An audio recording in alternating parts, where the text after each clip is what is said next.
Shalom saudaraku semua, salam damai dan penuh sukacita. Saudaraku yang dikasihi Tuhan Yesus Kristus, selamat berjumpa lagi dalam renungan pada hari ini. Hari ini saya Cornelius Nugroho dari channel Berkat Baru akan menyampaikan renungan dengan judul Mengalami Pembelaan dari Tuhan. Namun sebelum kita mendengarkan kebenaran firman Tuhan ini, mari kita berdoa terlebih dahulu. Bapa Surgawi, Bapa dalam nama Tuhan Yesus Kristus, kami bersyukur untuk berkat dan kemurahan-Mu. Hari ini kembali kami datang dalam hadirat-Mu karena kami membutuhkan firman-Mu. Pada saat kami merenungkan tema mengalami pembelaan dari Tuhan, kami sadar akan keterbatasan dan kelemahan kami. Kami seringkali merasa kecil dan tidak berdaya di tengah badai kehidupan. Namun kami percaya bahwa Engkau adalah Allah yang Maha Kuasa dan selalu siap membela umat-Mu. Ya Tuhan, bukalah hati dan pikiran kami, agar kami dapat memahami lebih dalam arti pembelaan-Mu. Bantulah kami untuk melihat bagaimana Engkau bekerja dalam hidup kami, bahkan ketika kami tidak menyadarinya. Biarlah Roh Kudus menuntun kami dalam merenungkan kebenaran firman-Mu, sehingga kami dapat menemukan kekuatan dan penghiburan di dalamnya. Terima kasih Tuhan, di dalam nama Tuhan Yesus Kristus kami naikkan doa ini ke hadirat-Mu. Haleluya, amin. Saudaraku yang terkasih, dalam perjalanan hidup kita yang penuh dengan lika-liku ini, seringkali kita dihadapkan pada berbagai tantangan dan persoalan yang seringkali terasa begitu berat. Di saat-saat seperti inilah, iman kita seringkali diuji dan pertanyaan besar muncul dalam hati. Apakah Tuhan benar-benar beserta kita? Bagaimana kita bisa mengalami pembelaan dari Tuhan? Renungan kita kali ini akan menggali lebih dalam tentang janji Tuhan untuk membela umat-Nya. Kita akan merenungkan bersama-sama bagaimana kita dapat mengalami suatu kuasa pembelaan Tuhan dalam kehidupan kita sehari-hari di zaman sekarang ini. Melalui renungan ini, semoga kita semakin diperkuat iman kita dan menemukan pengharapan yang baru di tengah kesulitan yang ada. Mari kita membuka hati, membuka pikiran kita untuk menerima kebenaran firman Tuhan yang penuh dengan kuasa. Sebab di dalam firman-Nya kita akan menemukan jawaban atas segala pertanyaan dan kekuatan untuk menghadapi beratnya tantangan kehidupan. Mari kita baca Mazmur pasal 23 ayat 6. Kebajikan dan kemurahan belaka akan mengikuti aku seumur hidupku, dan aku akan diam dalam rumah Tuhan sepanjang masa. Saudaraku, ayat ini adalah puncak dari pemazmur yang menggambarkan Tuhan sebagai gembala yang baik. Setelah merasakan pemeliharaan Tuhan, perlindungan Tuhan, dan bimbingan Tuhan, pemazmur kemudian menyatakan akan keyakinan, akan kebajikan, dan kemurahan Tuhan yang akan menyertainya sepanjang hidupnya. Mari kita belajar makna ayat ini lebih dalam lagi. Yang pertama, kebajikan dan kemurahan belaka. Hal ini bukanlah sekedar kebaikan sesaat, tetapi aliran kasih karunia Tuhan yang tidak pernah putus. Tuhan tidak hanya memberikan apa yang kita butuhkan, tetapi juga melimpahi kita dengan berkat yang melampaui segala pemahaman kita. Kebaikan Allah tidak terbatas pada aspek tertentu dalam hidup kita. Ia memberikan kebaikan dalam segala hal. Soal kesehatan kita, soal rezeki kita, soal hubungan kita dengan sesama kita, soal perlindungan dan penghiburan. Kebaikan Tuhan itu melingkupi seluruh aspek hidup kita, sedangkan kemurahan Allah adalah suatu manifestasi kasih Tuhan yang melimpah dalam hidup kita. Ia memberikan lebih dari apa yang kita harapkan atau apa yang layak kita terima. Kemurahannya tidak terikat oleh perbuatan baik kita, melainkan murni karena kasih Tuhan kepada kita. Kasih karunia Allah mengalir terus-menerus seperti sungai yang tidak pernah kering. Ia selalu siap mengampuni setiap kesalahan kita, menghibur hati kita ketika kita terluka, dan memberikan kekuatan saat kita merasa lemah. Berkat yang diberikan Allah seringkali sungguh-sungguh sangat-sangat tidak kita mengerti. Kita mungkin tidak selalu bisa memahami mengapa sesuatu terjadi, tetapi kita dapat yakin bahwa Allah bekerja dalam segala hal untuk mendatangkan kebaikan bagi kita. Yang kedua, akan mengikuti aku. Ini menunjukkan sifat akhir Tuhan dalam hidup kita. Tuhan itu tidak pasif, tetapi selalu bersama dengan kita, berjalan seiring langkah kita. Kemanapun kita pergi, kebaikan Tuhan itu selalu ada menyertai kita. Ketika kita membaca kalimat, akan mengikuti aku, kita seringkali membayangkan sosok yang berjalan di belakang kita. Namun dalam konteks hubungan kita dengan Tuhan, makna yang terkandung jauh lebih dalam dan jauh lebih bermakna. Tuhan tidak hanya sekedar ada dalam hidup kita. Ia adalah sahabat yang selalu berjalan bersama kita langkah demi langkah. Kehadiran Tuhan bukan sekedar statis, tetapi sesuatu hal yang sangat dinamis. Ia terlibat langsung dalam setiap aspek kehidupan kita. Tuhan tidak hanya sekedar mengikuti kita, tetapi juga membimbing kita.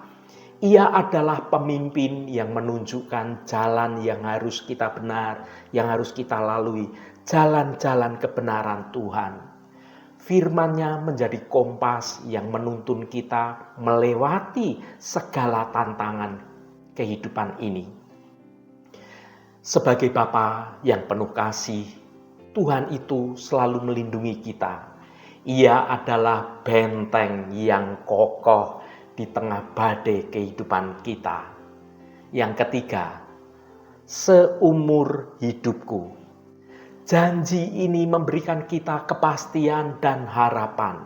Kita dapat menghadapi masa depan dengan penuh keyakinan karena Tuhan selalu setia.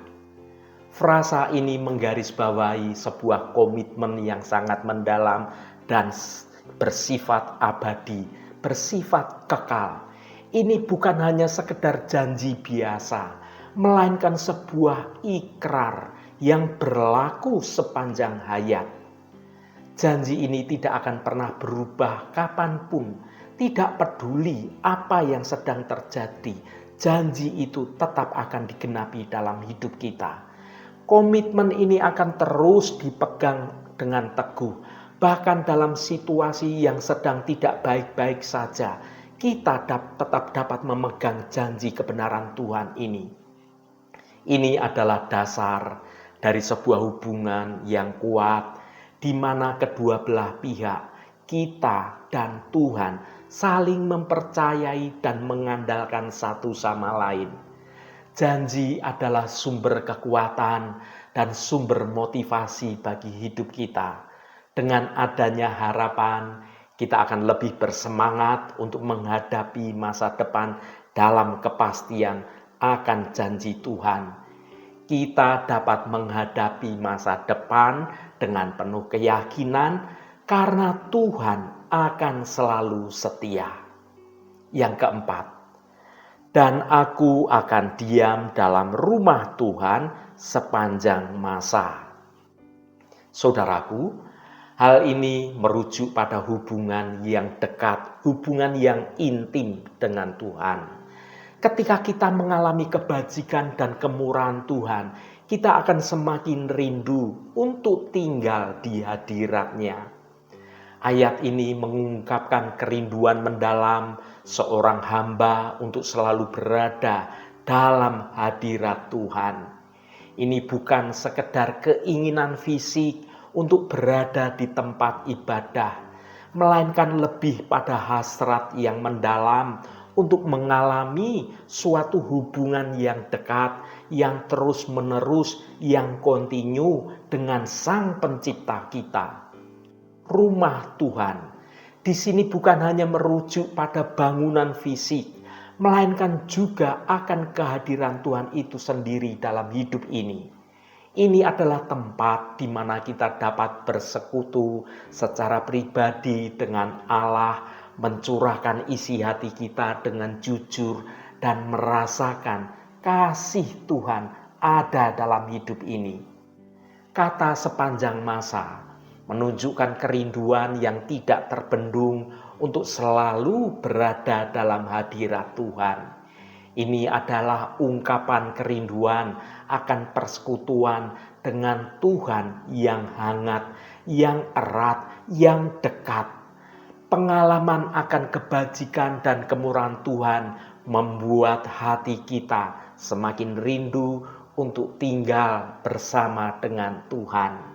Semakin kita merasakan kasih-Nya, semakin kita mendekatkan diri kepada kehangatan pemeliharaan Tuhan.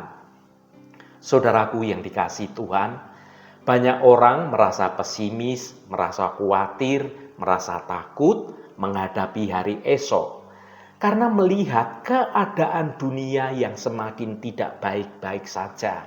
Krisis di segala bidang kehidupan terjadi di mana-mana. Berita peperangan terjadi setiap saat kita mendengarnya.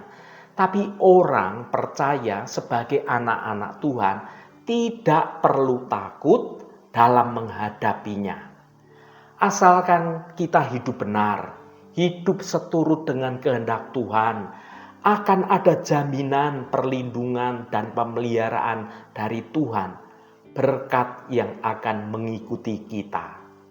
Ketika terjadi kelaparan yang hebat, Ishak harus mengungsi ke Gerar, negeri orang Filistin. Hidup sebagai orang asing di sana, menderitakah Ishak? Ketika semua orang mengalami krisis, justru Ishak mengalami berkat yang berkelimpahan. Begitu pula dengan Daniel. Meski mengalami pembuangan di Babel, hidup susahkah Daniel?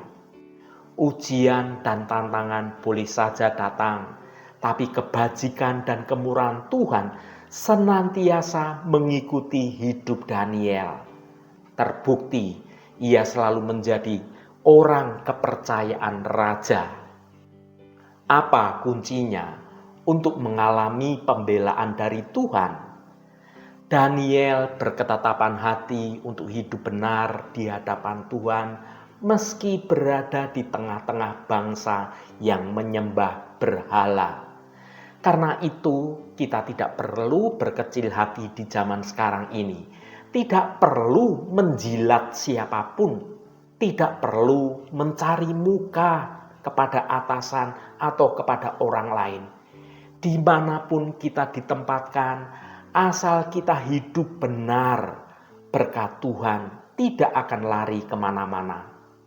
Saudaraku yang diberkati Tuhan, mungkin saat ini kita sedang berada dalam tekanan kehidupan, penderitaan, dan kesesakan yang begitu menekan, yang bisa diibaratkan seperti musuh yang sedang berusaha untuk menjatuhkan kita, bahkan menghancurkan hidup kita.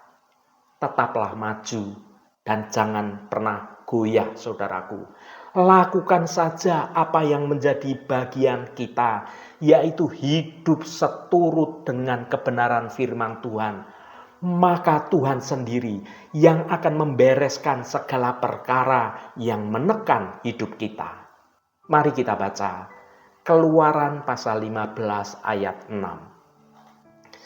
Tangan kananmu, Tuhan, mulia karena kekuasaanmu. Tangan kananmu, Tuhan, menghancurkan musuh. Saudaraku, firman Tuhan dalam Keluaran pasal 15 ayat 6 memberikan kita pengharapan yang besar. Ketika kita merasa lemah dan tidak berdaya, kita dapat mengingat bahwa Tuhan adalah kekuatan kita. Ia akan selalu menyertai kita dan menolong kita mengatasi segala masalah.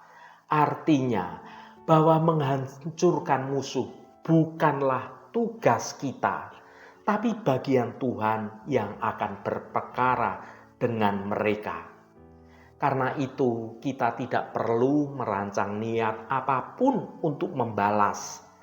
Apapun yang terjadi sekarang ini, tetaplah hidup dalam kebenaran Tuhan, maka engkau akan mengalami pembelaan yang dari Tuhan. Haleluya, Tuhan memberkati kita semua.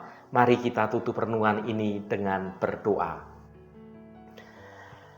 Allah Bapa yang kami sembah dalam nama Tuhan Yesus Kristus, terima kasih atas kebenaran firman-Mu yang sudah kami dengar pada hari ini. Ya Bapa yang baik, kami bersyukur atas waktu yang indah ini, di mana kami dapat merenungkan kebenaran firman-Mu. Kami mengakui bahwa hidup dalam kebenaran adalah jalan yang sempit, namun Engkau telah menjanjikan penyertaan-Mu bagi mereka yang memilih jalan ini.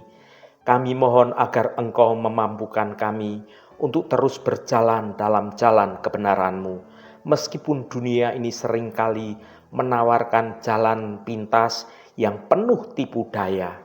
Bantulah kami untuk semakin mengenal Engkau dan kehendak Engkau, sehingga kami dapat hidup sesuai dengan standar-Mu yang sempurna. Tuhan, kami percaya bahwa Engkau adalah Allah yang adil dan Allah yang benar. Kami bersyukur atas janji-Mu bahwa Engkau akan membela umat-Mu yang setia. Kami mohon agar Engkau melindungi kami dari segala kejahatan dan memberikan kami keberanian untuk bersaksi tentang kebenaran-Mu di tengah dunia yang gelap ini. Kami menyerahkan seluruh hidup kami ke dalam tangan-Mu. Berkatilah keluarga kami, gereja kami, dan bangsa kami. Semoga kebenaran-Mu bersinar semakin terang di dalam hidup kami. Terima kasih Tuhan, Roh Kudus yang akan menolong kami untuk kami sungguh-sungguh mau mendengar kehendak-Mu dan rancangan-Mu dalam hidup kami. Tuhan, secara khusus kami berdoa untuk saudara-saudara kami, dimanapun mereka berada, yang saat ini sedang menderita sakit. Kami mohon jamahan-Mu dalam nama Tuhan Yesus Kristus. Kuasa penyembuhan boleh terjadi pada saudara-saudara kami yang sedang sakit. Jamahan dan lawatan Engkau juga terjadi pada saudara-saudara kami yang saat ini sedang dalam pergumulan. Engkau membukakan jalan keluar bagi mereka, agar hidup mereka boleh menikmati berkat-berkat kemurahan-Mu. Berkati mereka yang hari ini berulang tahun Tuhan. Engkau tambahkan 1 tahun lagi. Terima kasih buat anugerah-Mu, umur panjang di tangan kanan dan kekayaan serta hormat di tangan kiri. Berkat Tuhan mengalir bagi setiap mereka yang hari ini berulang tahun. Terima kasih Tuhan, segala hormat, pujian, dan ucapan syukur hanya bagi-Mu Allah yang kudus. Saudaraku, mari kita berdoa Bapa kami. Bapa kami yang ada di surga, dikuduskanlah nama-Mu, datanglah kerajaan-Mu, jadilah kehendak-Mu di bumi seperti di surga. Berikanlah kami pada hari ini makanan kami yang secukupnya, dan ampunilah kami akan kesalahan kami, seperti kami juga mengampuni orang yang bersalah kepada kami. Dan janganlah membawa kami ke dalam pencobaan, tetapi lepaskanlah kami daripada yang jahat, karena Engkaulah yang empunya kerajaan dan kuasa dan kemuliaan sampai selama-lamanya. Saudaraku, Bukalah hatimu dan tengadahkan tanganmu. Terimalah berkat Tuhan. Tuhan memberkati engkau dan melindungi engkau. Tuhan menyinari engkau dengan wajah-Nya dan memberikan kasih karunia. Tuhan menghadapkan wajah-Nya kepadamu dan memberikan damai sejahtera. Berkat anugerah dari Bapa Surgawi, cinta kasih karunia dari Tuhan Yesus Kristus, dalam persekutuan dan penghiburan Roh Kudus, menyertai kita semua sekarang ini dan sampai selama-lamanya. Dalam berkat Tuhan Yesus Kristus, haleluya, amin. Puji Tuhan saudaraku semua, saya percaya firman Tuhan hari ini sudah menjadi berkat yang akan menuntun hidup kita semua. Saudaraku, ingatlah bahwa kebenaran adalah pedang roh yang melindungi kita dari segala tipu daya musuh. Mari kita terus bertumbuh dalam kebenaran dan mengalami pembelaan dan penyertaan Tuhan yang sempurna dalam hidup kita. Roh Kudus senantiasa menolongmu dan menuntunmu untuk hidup dalam jalan kebenaran Tuhan. Saudaraku, saya sangat senang sekali dan berterima kasih jika Anda berkenan memberikan komentar pada konten video ini dan bagikan renungan ini pada teman dan sahabat Anda agar mereka diberkati juga melalui renungan ini. Terima kasih saudaraku, sampai bertemu kembali. Shalom, Tuhan memberkati.